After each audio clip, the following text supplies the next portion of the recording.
Hi, welcome to Moments with Marilyn. I'm your host, Marilyn Boyer, the mom of 14 homeschool kids who love the Lord and love each other. I absolutely love young moms, and it's my passion to help you in your journey and to share tips and tools to make your journey easier. Thanks for joining us today. Today we're going to talk about 10 ways to spend quality time with each of your kids. Before we get started, let me remind you that you can access our podcasts on Apple Podcasts, Google Podcasts, our YouTube channel, Facebook page, wherever you choose to access them. As you know, I have 14 children, and a question I would often get is, how in the world do you spend time with all of those kids? And I tried to spend time with each one of them on a regular basis. Now, most people don't have 14 kids, so it's not quite as challenging, but even if you've got 2 or 3, it's challenging often to spend time with each one so that they have your undivided attention. So I'm going to give you a few tips and ideas that I learned so that I could accomplish that as I was raising my kids. First of all, take them out to eat one at a time. Rick and I called it special nights. And as our kids were growing up, on a rotating basis, we would take each child individually, letting them choose the restaurant. We made up a list of acceptable restaurants, and they got to choose from that list. And they would talk about it. With 14 kids, it was a long time to rotate through them all. But they would talk about that. That would be special. They would look forward to that. They'd talk about which restaurant they were going to choose next. And it was just something to anticipate and really look forward to. And we spent the evening with them. We talked about things they wanted to talk about. We didn't talk together, we talked to them about what they chose to talk about. And we found often that the ones that were super quiet at home and don't talk much, once you get them out by themselves, they're chatty. They would just talk the whole evening. The kids would plan in advance where they wanted to go. And sometimes we would do another activity while we were out there with them. Sometimes we'd take them to the library or the bookstore and let them choose a little step into reading book or something like that. And now we've continued doing that with our grandkids, although we're a little behind schedule with all the coronavirus stuff that's happening, but we are continuing that tradition. And sometimes we bring the grandkids back home, and one of our grandsons has a Jeopardy game, like Jeopardy on TV, but he makes up his own history questions, and it's so much fun. He will quiz Nana and Granddad with all the history questions and all the different categories, and it's so much fun. When you've got the whole family together, often things are kind of confusing, and it doesn't really work to do something like that because there's so many people around. Or with some of the other kids, we've got one grandchild that loves playing board games. So we brought him back home and we played a board game with him. Or some of the girls like to do things like make cookies, things that you can't do when everybody's together. We try to choose something special that meant a lot to them. When one of the granddaughters would make cookies, we'd let her bring the cookies home for her family. So it was kind of special for them too. She, yes, got her special night and she got a special treat. But she was able to do something for the kids at home as well. Or even reading, a book that they love to read. We've got another granddaughter that loves the Dave Dawson series, and we've got lots of books in that series. I think we've only recorded 4. But for her special night, we could read a Dave Dawson book, another installment of it, just whatever means a lot to them.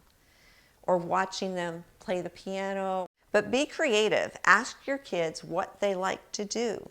Also, just as the kids are growing up, I would sometimes take one of my daughters out to lunch, and we'd just talk about her future plans, what she was thinking of doing with her life, and maybe friendships or whatever's on their mind. Just spending that special time with one-on-one, talking about what's important to them and what they might be facing, what problems they might be facing. It's just a great opportunity to do that. Secondly, take one on shopping with you when you do errands. Having 14 kids, it seemed like I was always having to run out to the store and do errands. But it was super fun to take a different child with me each time. Sometimes when we finished shopping, we'd go for ice cream or or a smoothie or something like that. But use that as time to connect with them. Listen to them when they speak and delight in who God made them to be. Sometimes if they needed clothes or something, we'd use that time, like we'd get groceries, but then we'd go shop for the items that they needed and let them help pick out the clothes that they needed. But it was special for them. And you know, the others, sometimes they might feel left out, but they know their time's coming. They're going to have a special time. You know, there's in the rotation, and the time will come for them to get a special time too. Number 3, take turns letting one child help you cook. My kids loved this. I would actually let each one plan a meal and help me shop for it and cook and serve it. And sometimes they got really creative and would try things we'd never tried before. But it was so much fun. You know, during the process, they learned how to cook, they learned how to shop, they learned skills that they would need to use in life. But at the same time, it made them feel special because it was lots of fun to do that together. And you know, I even taught my sons how to cook. I had 4 boys before I had any girls. And I taught them how to cook. Not that they make gourmet stuff, but they knew how to cook. And when they went on missions trips when they were teenagers, the missionary's wife told me it's so amazing because they knew how to cook and do the dishes and things like that. But I think that's important, even for sons, to learn that. But they would anticipate and look forward to that. You know, sometimes the girls would get out cookbooks and look through recipes and try to decide what they were going to make when it was their turn, their time came around for them to make the next meal. Number 4, pray with each child separately before they go to bed at night, especially when they're little. During this time, we'd tell stories, we'd snuggle with the cuddly ones. I found that this time of day, maybe because they didn't really want to go to sleep, they were very conducive to talking. We'd talk over the events of the day and struggles that they might have had and character qualities that they displayed. You know, if they did their job diligently, you'd point that out. And if they had a disagreement with a brother or sister, we could talk about that and how they handled it and how they might want to do it differently next time, or how they handled it well and how it went well because they did. Or just talking about the fun times that they had during the day, or events of the day, or things that they might have questions about, something they might have heard on the news that they have a question about. It's just a really good time to interact with them and see what's on their mind and let them know that you love them. I always, when the kids were little, I would pray. I'd say, God, thank you for Josh, that he was diligent today when he vacuumed. And, you know, I'd kind of peek and you'd see the corner of their mouth turn up. It does something special to a little child to hear you mention their name in prayer. And if you're telling God, if you're kind of praising them and telling God that they did something well, it's a motivator. You know, the next day they'll be out there vacuuming, trying to do the job extra well, because it's a reminder that God sees them. No matter what they are, no matter what they're doing, even if mom and dad don't see them, God does. And when you're mentioning their name in prayer, it just really touches their spirit in a special way. Number 5, tell lots of stories. My kids absolutely love to hear stories. Stories about when I was a little girl, me and my sisters, or when they were little, things that they did, or things that their siblings did. You know, sometimes it was funny stories that they would just laugh about. Tell me that one again. Or sometimes if they did something wrong, or I did something wrong as a child, they love to hear about that, and they love to hear the consequences. What were the consequences for that sin? And it's a great teaching time. It really is. It's engaging. Sometimes I would call my sister and I'd say, remind me of some of the stuff that we did when we were little so that I have more in my storehouse to tell the kids. We would usually do this at bedtime, and they would want to hear a story. And it's a conducive time to teach during that time. Teach through the story. And just have enjoyment if it's something funny that happened. I remember when my granddaughter was being potty trained, I'd go in and, you know, she'd be sitting on the potty and she'd say, Nana, tell me something that Daddy did bad when he was little. And I had plenty of things that I could tell her, but I would tell her that, and then I'd tell her how he worked that out in his life, or how he was disciplined and how that changed his behavior.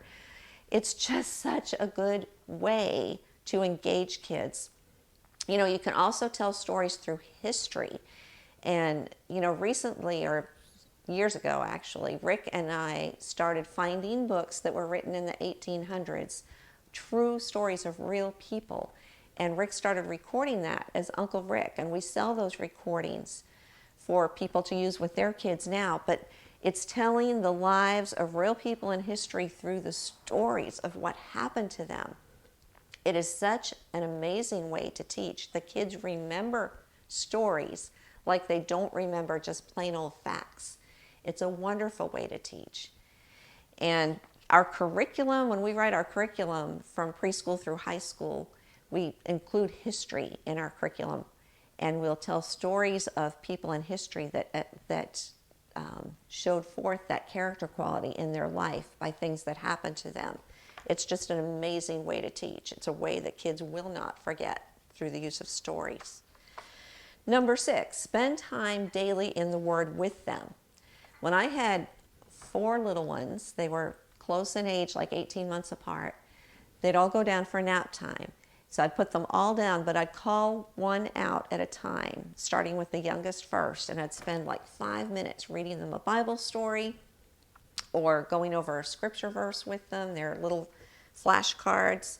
Or if they were really little, sometimes it was like going through, like one of my sons, we had this Cocoa can and we kept those little plastic animals in there, and he loved doing animal sounds. He couldn't talk yet, but he loved doing his animal sounds. So I'd pull out that little Cocoa can and we'd go through his animal sounds for 5 minutes. But he said when he was an adult that he remembered anticipating doing that. And he remembered that little Cocoa can, and he remembered the feeling that he would get, like this was his time with Mom. And it's simple, like 5 minutes, then I'd put him down, I'd call up the next child, maybe read a Bible story, maybe with the older one we'd go over some scripture verses or tell some stories. But they knew that they would get at least that 5 minutes of uninterrupted time with Mom every day. And that's so important. It's their special time, we called it, and they looked forward to that. Number 7, look at picture albums with your kids. Oh boy, we spent many hours as the kids were growing up just looking at pictures and recalling the fun times and events.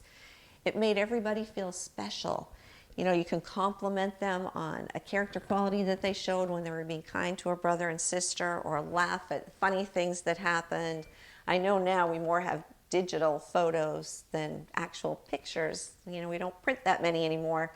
But even going through digital pictures, you know, looking through them or making a digital picture album, just remembering special times that you had as a family and remembering things that your child did when they're little. Looking at pictures is a great way to remember. I have found that I forget, you know, with 14 kids, I forget those fun things that they did or those cute things that they did when they were little.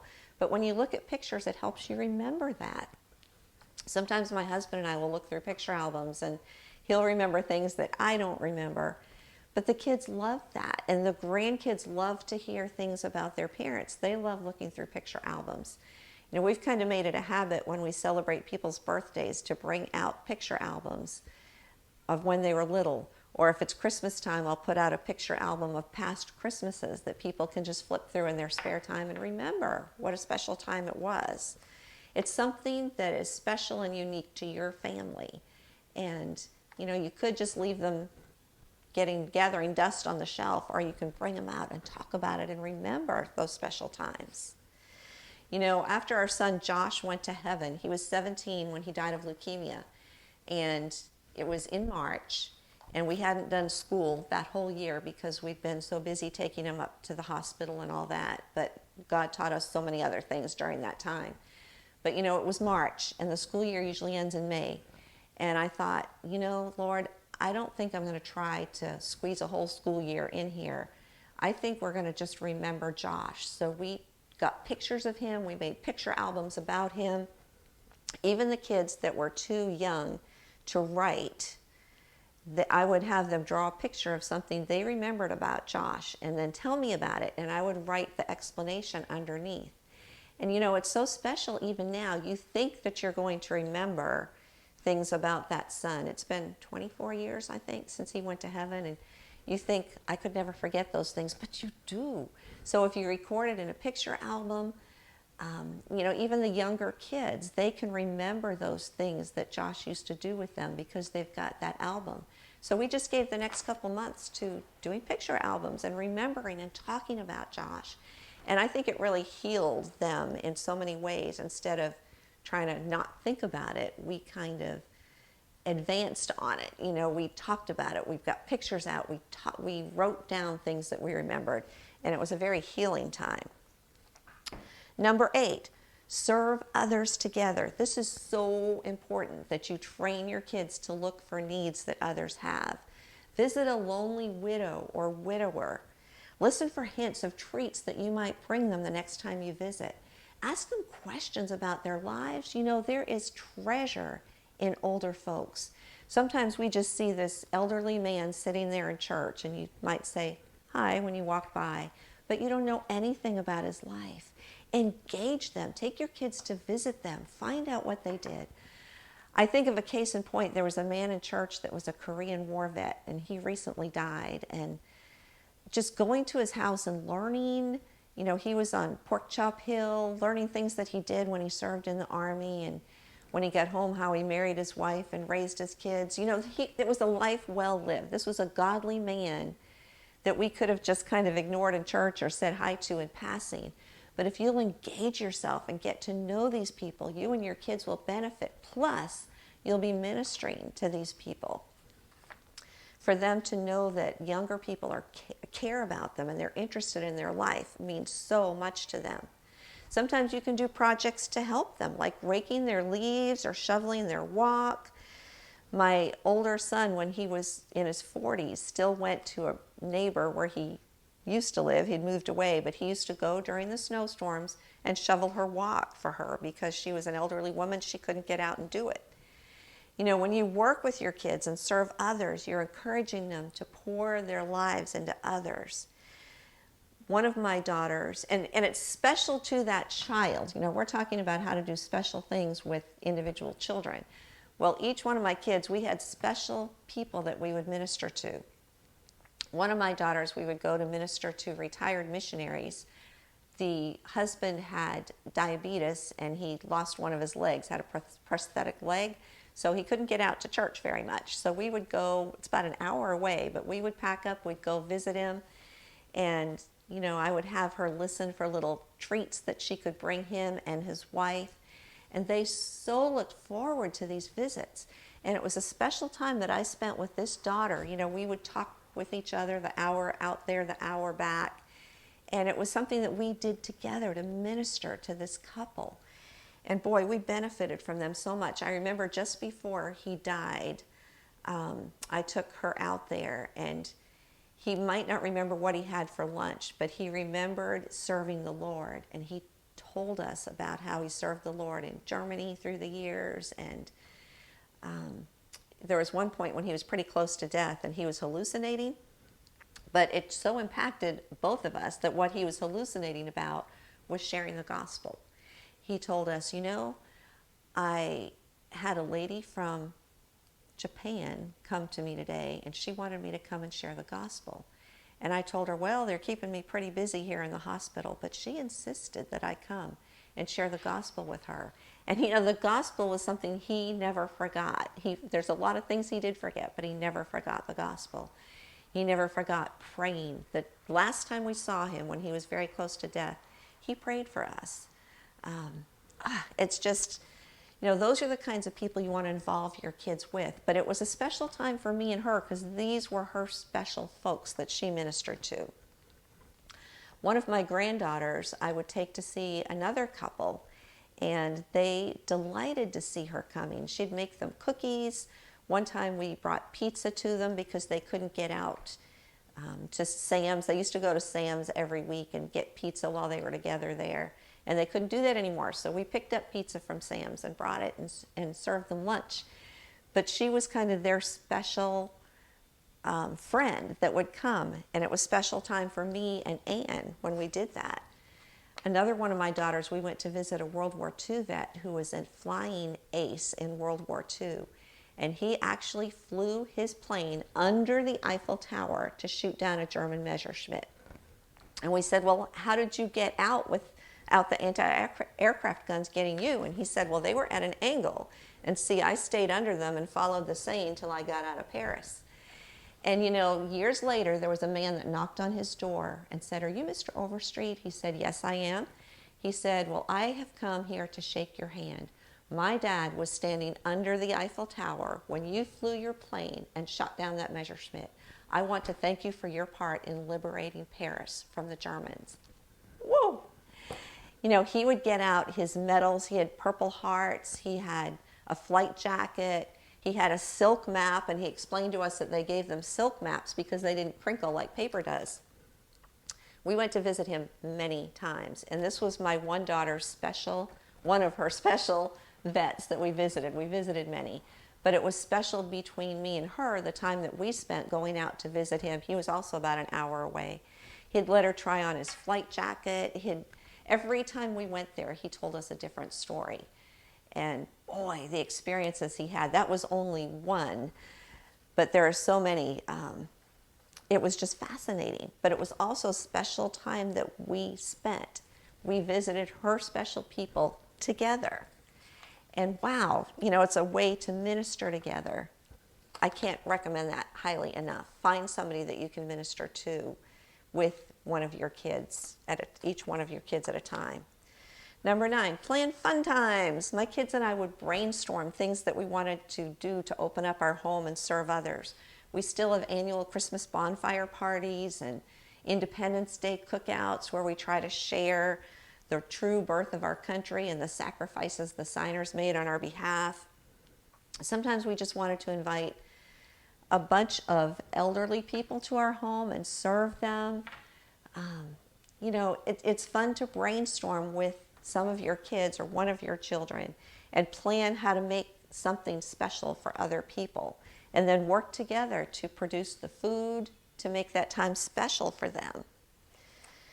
Number 10, birthday suppers. We do everybody's birthday up big. And until this year, there's 45, 46 of us when you get all the kids, their spouses, their children. We've got 22 grandchildren and another one on the way. But up until this year, we've celebrated everybody's birthday separately. This year, we're kind of combining a couple that are together.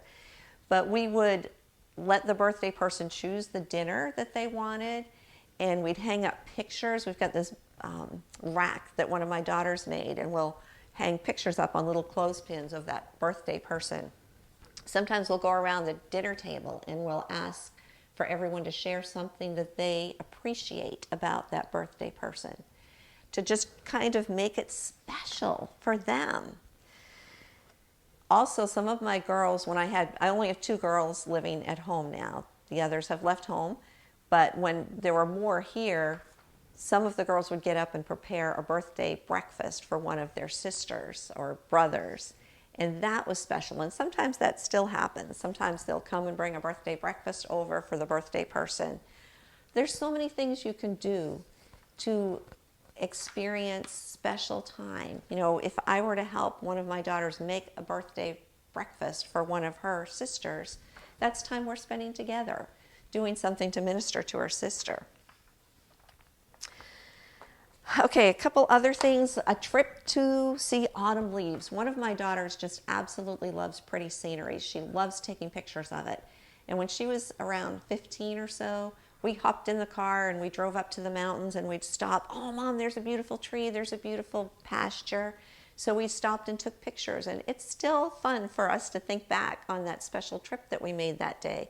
Just taking pictures, something easy. Reading to them, you know, no matter what age. One of my sons loved reading about hunting. One of my daughters loved reading about World War II, and sometimes we would just spend the afternoon, if I could afford that time, reading. You know, we'd get a book we were interested in and we'd just keep reading and reading and reading. That's a way to spend special time with your kids. Another simple way is help them with their chore. We assigned chores, so everyone in the family had chores to do. They knew what their chores were. so it was pretty efficiently the way that it got done. I'd reassign chores in the summer, and they'd keep their chore during the school year. So they knew if this was Tuesday, this is what their chore was. Dusting. Wednesday, this is what their chore was.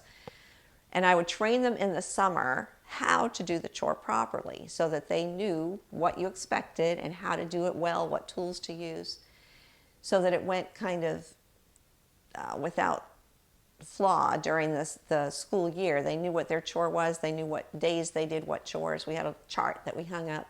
But sometimes just to spend time with them, help them with their chore, help them clean the bathtub, or help them wash the windows or whatever. So you're spending that special time with that one child. Another thing, walk with them. I have made it a habit for years to take a morning walk, and I'd walk my dog. But through the years, there have been a different one of my kids that would walk with me. Now it's just me and the dog, but through the years, there was different ones of my daughters that would take a walk with me, and that was such a special time to spend with them. Another one is gardening. I've got one daughter that loved to garden, and I would let her plan different trees to plant or bushes or shrubs. We'd go to the nursery together or Lowe's and let her pick out flowers or bushes that she wanted to plant and let her plan the yard. She loved doing that, but it was a special time for me and her to go get the things so that she could put her dreams into practice.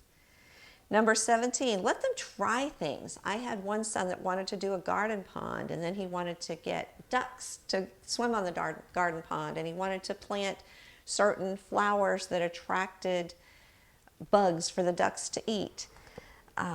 He would research this stuff, and we'd go pick that stuff out. We'd pick up the stuff for the garden pond, and it was special, just going with him to provide the materials so that he could do the things he was interested in.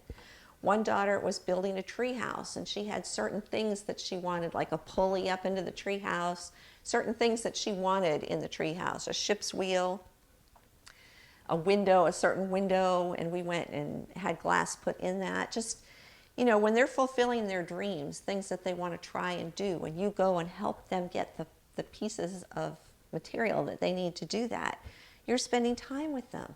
Another daughter wanted to build outdoor seating out of pallets, so we went and we got cushions for the pallets. Another son wanted to do fruit trees, so we went and, I paid for the fruit trees and he brought them home and planted them. But when you're going to gather the supplies for things that they want to try, you're spending time with them, and it means so much to them. You're letting them know they're important. Watching documentaries. I've got a couple kids that really love documentaries. Corrie ten Boom. Actually, my husband and I are watching hers now, sometimes in the evening. She's got so much to share, so much wisdom after being in the prison camps and about her relationship with the Lord. Another one, throughout the years, we've gone to conventions, homeschooling conventions, to speak, and we would take a different child with us. So if you have, a responsibility that you have to go to, take a child with you when you can.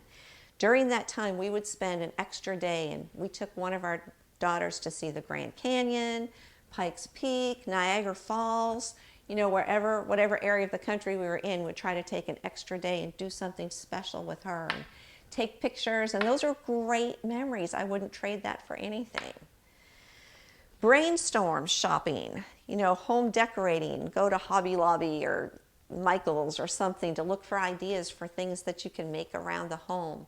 Or if it's a son, going to John Deere to look at equipment, lawn equipment, or buy a cap when you're there. Something that they like to do that you can do with them.